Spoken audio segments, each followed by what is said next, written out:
Okay. And so I'll just put it 4:15 coming back on.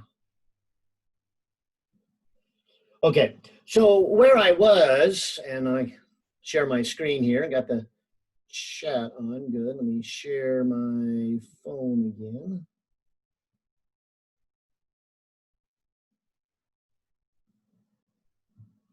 And I was trying to remind you of a little bit of calculus, where you've got to be careful with your composite functions and make sure you take that chain rule. Because if you, this is really the what I call the key steps in related rates. All right.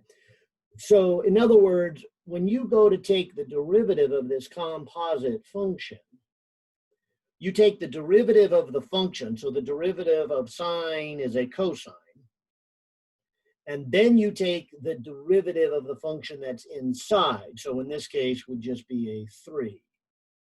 In a calculus class, you would write it like this. If you have the function f that is made up of the composite function g, so it looks like this, you say you take the derivative of the function f as if g was its variable, but then you multiply it by the derivative of g. See, that's what I just did above. I took the derivative of the sine function and got cosine with the function as its argument, and then I took the derivative of its composite piece. Now, I say all that because you need to remember that radius and volume are functions of time.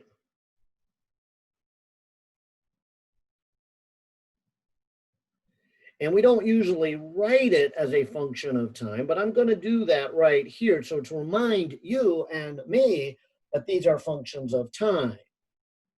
So when you take the derivative with respect to time, the left-hand side you would just write as dv dt. Okay. It's the right-hand side which makes this more of a, a discussion that this is a relative rate. This would be a 4/3 pi. See, and now I got to take the derivative of something cubed. Well, the derivative of x cubed would be 3x squared. But then, because r is a function of time, I must also say dr dt.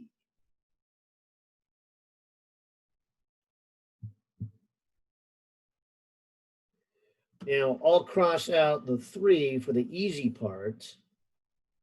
But now when you look at this, you'll see that there are 3 variables.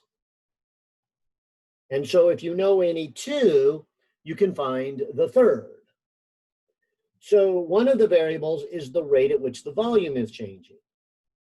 The other variable is the rate at which the radius is changing. And the other variable is the radius itself. And so this problem has given us the rate of the radius changing. That's the first part it gave us. And the other thing it gave us is the rate at which the volume is changing. And of course, then it's asking us to get the radius. So that's why I went through a little math review with composite functions so that you make sure you did this derivative right. It would be r squared and then dr dt. So now if I just put in my numbers, so the rate at which the volume is changing, let me make this picture a little bit bigger, okay, so I can read it. This says 648 cubic centimeters per second, so that's the rate at which the volume is changing. Then there would be this 4 pi. I'll just leave the r squared because that's what I'm trying to solve for is r. And then this rate at which the radius is changing is 0.0 5 to 1 centimeters per second. Which unit-wise, this is perfect because seconds will cancel off on each side. Centimeter and one of the centimeters will, so I'll be left with centimeters squared. So I'll just put centimeters squared. But that's going to be perfect when I get just radius squared.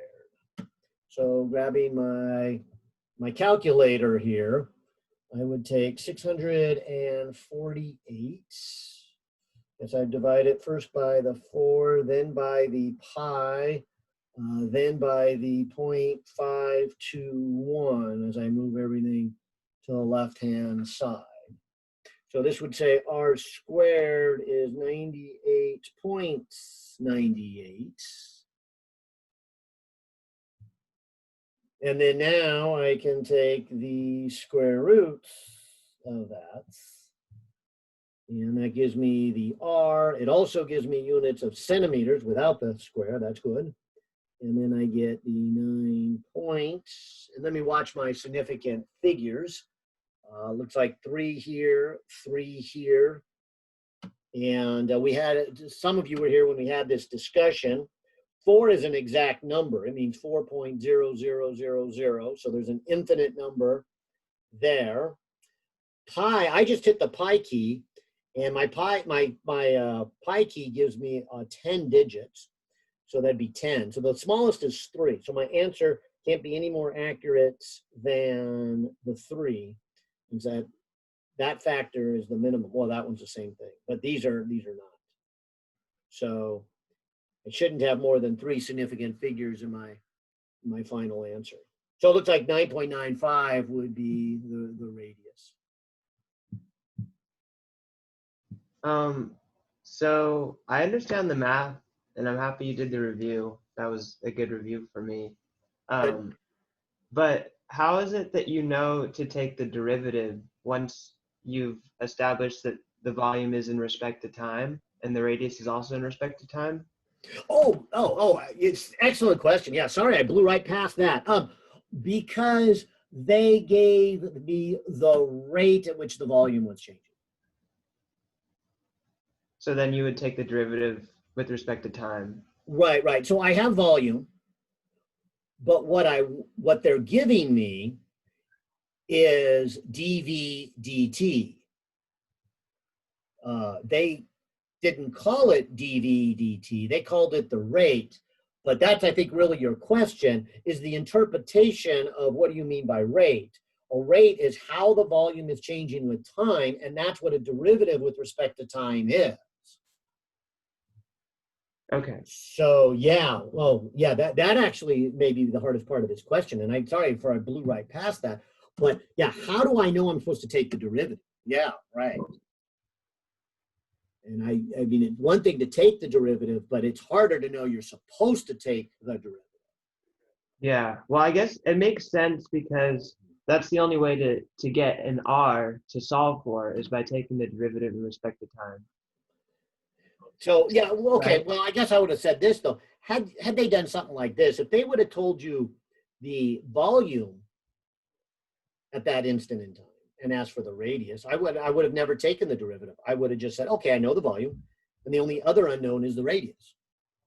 Yeah, because then that means that they gave you that instant of time with the volume, right? Right. And so I would have been able to solve for the radius at that instant of time. So how is it that you can even get a radius when they don't give you an instant of time? Because if it's constantly changing. Yeah, well, right. So this is actually the radius at that moment in time. It doesn't say it quite like that, but yes. This I dropped the function of time, but this would then be the solution to what is the radius at this moment in time.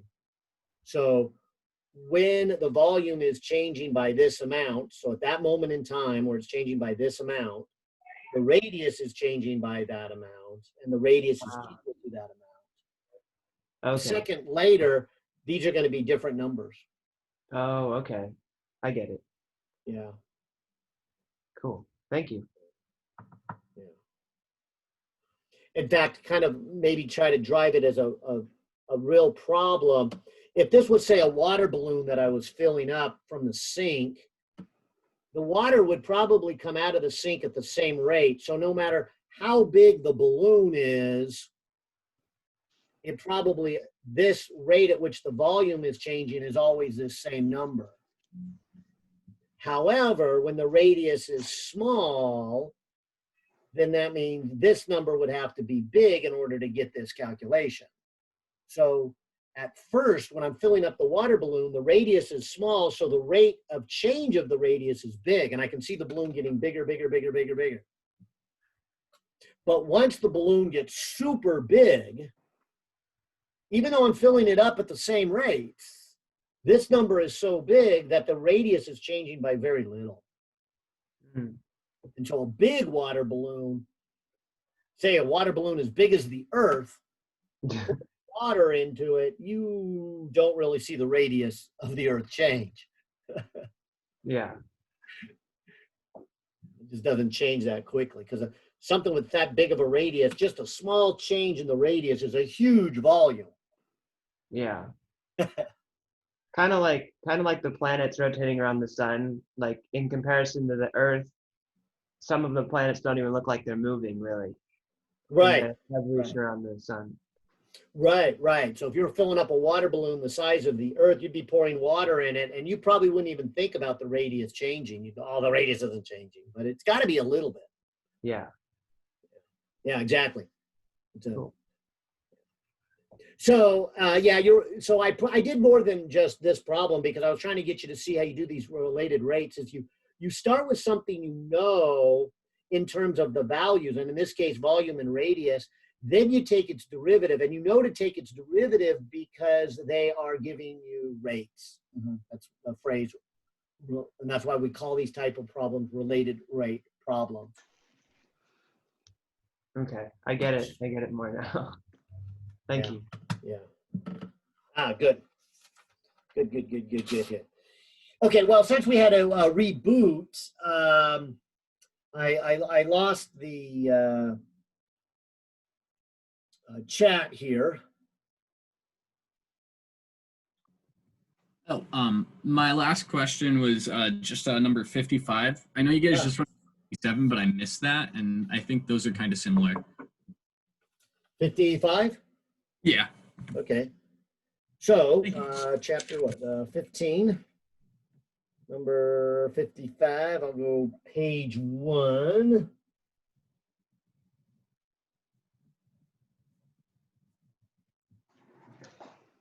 And let me swing over to the questions. 55. Good. Yeah, this is another one where I'm going to kind of say the same thing. Well, let me write down the time. It's 4:28. Okay. I'm going to kind of say the same thing that I've been saying on the last few ones. Look for this pattern. Look for the second derivative of something with respect to time. And if that equals a negative of something, I'll just put box and that same function, then we know that the solution oscillates back and forth and is simple harmonic motion, where the omega is the square root of box. Okay.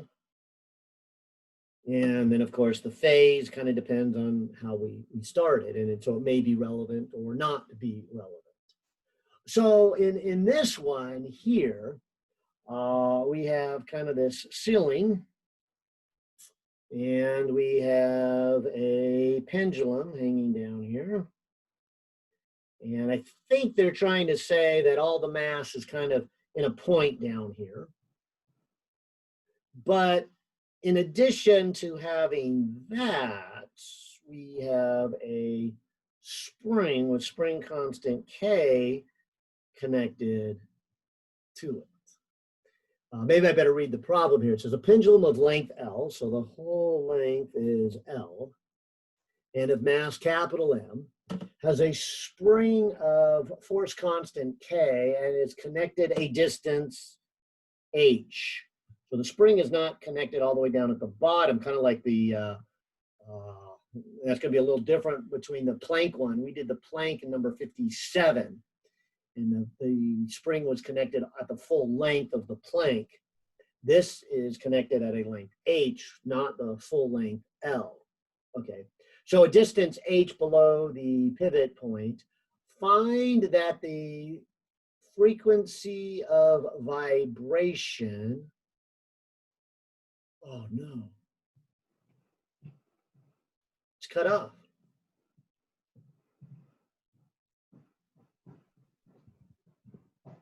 A bummer. Let me just work through it, but I'm going to send that out. You can go to the textbook, the PDF, and go to chapter 15, number 55. You'll see there's some more words down here, and it says, show that the frequency is equal to. In fact, I think I've opened the textbook. Yeah, there it is. Let me get to number 55, and I'll read the, oh, I see why it didn't get copied. It's actually on another page. Okay. But anyways, here's the rest of it. It says, show that the frequency of the system for small values of vibration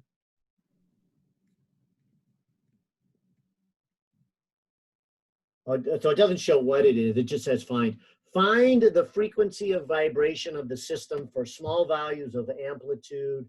Assume that the vertically suspended rod L is rigid, but you can ignore its mass. Okay, so I guess there's not a whole lot there that is extra value, but you guys should have it anyways. All right, so we can think of this rod as rigid, and that's important because obviously if this was a string and you push the spring, it would just kind of wobble the string and it wouldn't really make that move. But here's what I am getting at is I need to treat this as one of the harder problems in 121, and that's our rotation stuff, our chapters 20, 21, not 20, 10, 11, where we had to do the sum of the torques. And so this is exactly like the sum of the torques I was doing with that Planck problem. What number was that? 57. But let me do the torques. I would say this, that there would be a torque due to gravity and there would be a torque due to the spring. The gravity one, we kind of already did, but I'll do it first since I think it's a little bit easier.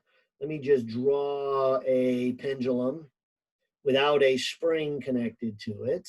Let me remind you that the magnitude of the torque is the R, the F, and the sine of phi, the angle between R and F, not to be confused with the angle theta that it pivots about. Okay, so the torque of gravity would be from here to here, which we call L. So the R would be L. The force of gravity would be mg, and it would be the sine of the angle between them. So this is the force of gravity mg, and then this is the R, and so this is the angle between them, which for this problem is the same as theta, whereas the Planck problem, they were complementary angles to each other. So just wanted to make sure that we don't confuse the phi with the theta, just in case they're different. Now, like I said, for this problem, or at least this part of the problem, they are the same, but that's not always the case. And I don't think it will be the case for the torque from the spring, but let's try it. So let me try the torque from the spring. Oh, and let me not forget, this is a restoring torque, so it's negative. It's pulling it when it swings negative. When it swings clockwise, it wants to come back counterclockwise, or if it swings counterclockwise, it wants to go back clockwise. So there's a negative in that. And the same thing can be said with the spring. The spring is a restoring torque, and so the spring always pushes opposite. That is, if this pendulum moves this way, which again I'll call counterclockwise, the spring pushes it clockwise. Or if it moves clockwise, the spring pulls it back counterclockwise. So there should be a negative for the torque there also. Okay, but here the torque, and let's come back, would be the distance away. Now the distance away here is h instead of the L. The magnitude of the force, so magnitude of the force, is the Hooke's law, kx. And then it would be then the sine of the angle between them. And this angle is kind of like we did the Planck problem, really close to 90 degrees. And if you just move at small angles, it doesn't really change that much. So I'm going to put the torque is always very, very close to 90 degrees. It just barely changes. I mean, maybe it goes down to 89 or 88 degrees. And so sine of 90 degrees is 1. So this is minus h and k and an x. Okay, so if I take all of this and the sum of the torque. So here's my two torques. There is the restoring torque due to gravity. And then there is the restoring torque due to the spring. And so those are the two torques. And again, Newton's second law of rotation says this should be equal to I alpha. Now let's talk about the I and the alpha for a second. The I is the moment of inertia. Now in the Planck problem, they helped us out by giving us the moment of inertia. And this one they don't.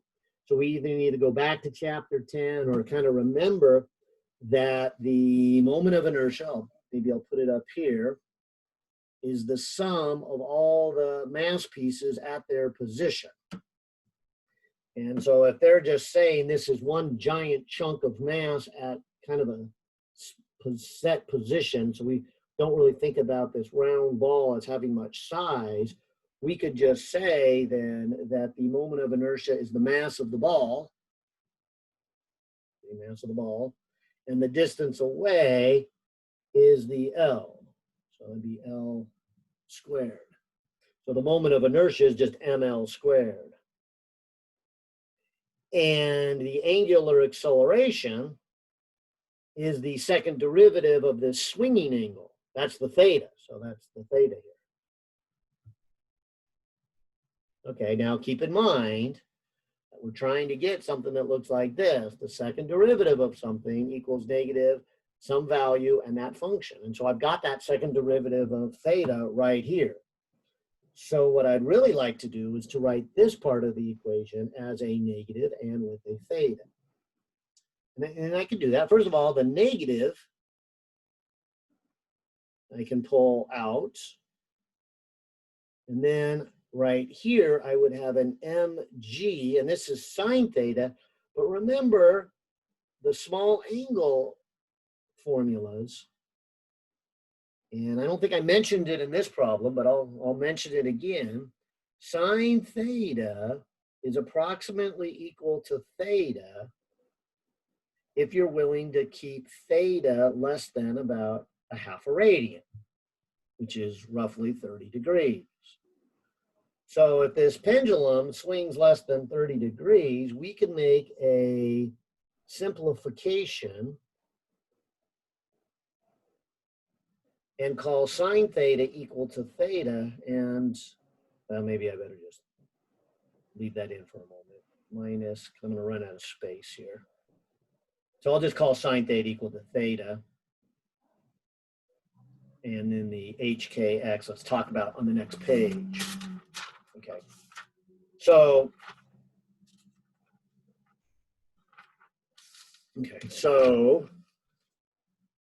there's my minus, there's my LMG theta. Now let's talk about the H and the K. And let's talk about this X. And maybe this picture helps, or maybe I'll put a new picture. So if this is straight down, and this is the spring, against the wall, and we pull the pendulum, that would stretch it by this amount. That's a distance of x. Now remember, it's pivoting up here. So this is h. And so we pulled it theta. And looking at this, the sine of theta would be then an x over h. So that means this x could be replaced with an h sine theta. And like we did before, what we call the small angle approximation, we're going to stay under 30 degrees. And so like we did here, we called sine theta equal to theta. I'm going to do that same thing here. And so now I have a theta in each of these terms. So I have a minus sign. I have an L, an M, and a G. And because I have a theta in each of them, I can pull the theta out. And of course, this term would have a K and an H squared in it. And this side of the equation, which was here, had the M and the L squared and then the second derivative. And now I'm hoping you can kind of see in my math that if I put the second derivative by itself, I would have the negative.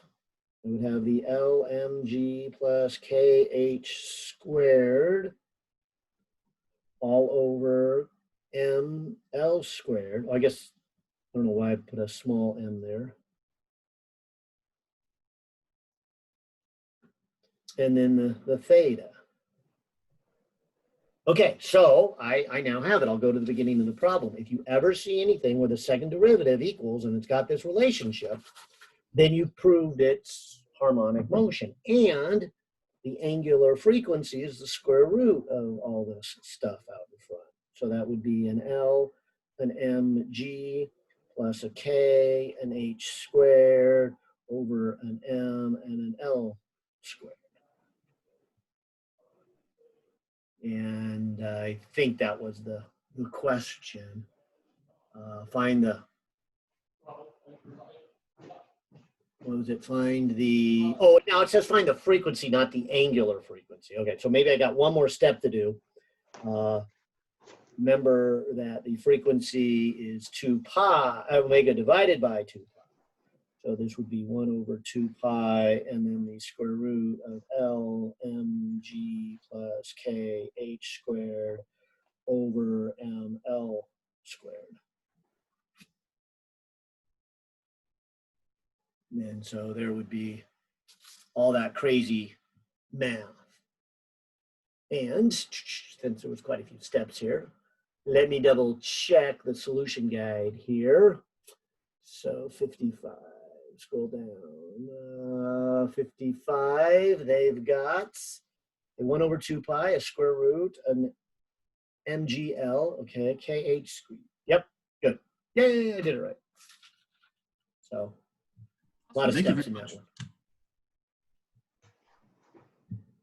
Yeah, that helps out a lot. I was a little confused with those, or even where to start with any of these when you have it hooked up to a wall and stuff, so, yeah.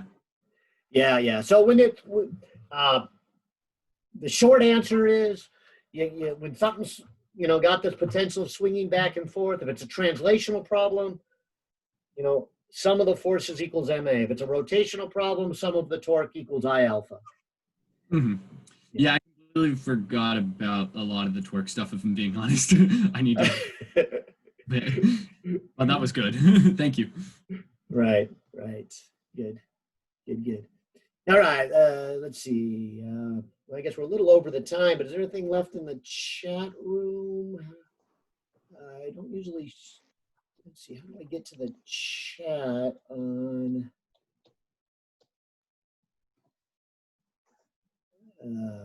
here? Oh, I don't see anything in the chat room. You are welcome, Ed. Yes, you are welcome. Yeah, thank you for everything. I think I'm gonna take off. Okay. I'll All see right. you next Friday, I'm sure. Okay. Yes. Come back Friday, and you're in the 121. So I'm gonna try to put some useful information together for you guys in the workshop, and I'll think about what I can do for you guys during the week and send stuff out. But don't hesitate to send a question by email. Oh, I should have told the other 121 people want this too. So Ed and Dylan, that's it.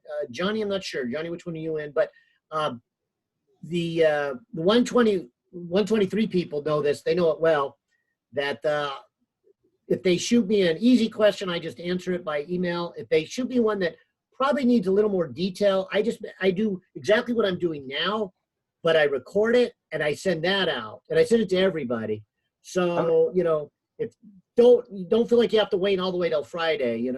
On Tuesday afternoon, go. You know what? I just can't seem to do number 22. Tell me that. Now for your class, I might not know what the problem is, so you might have to send me a picture of the problem. Sure. Whereas the 123 problem, if they just tell me it's number 17, I know what they're talking about. But for you guys, I don't know what your problem look like. But I'm going to try and get access to that, so I could. But in the meantime, make sure you send me the question. Okay, sure thing. Yeah. Thank you. Good luck on the quiz, Dylan. Thanks, you too. Bye now. Bye now. All right.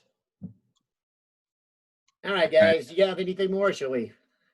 I've been doing physics all day, so I'm gonna take a break, and then I haven't quite yet finished the second lecture, so I'm gonna Okay. take a break and go do that. All right. And not to scare you, but we're trying to do 4 chapters in 3 weeks. So next week you'll see we're kind of trying to rush 2 chapters, and so we kind of skip quite a bit of it. We do the best we can and call it good.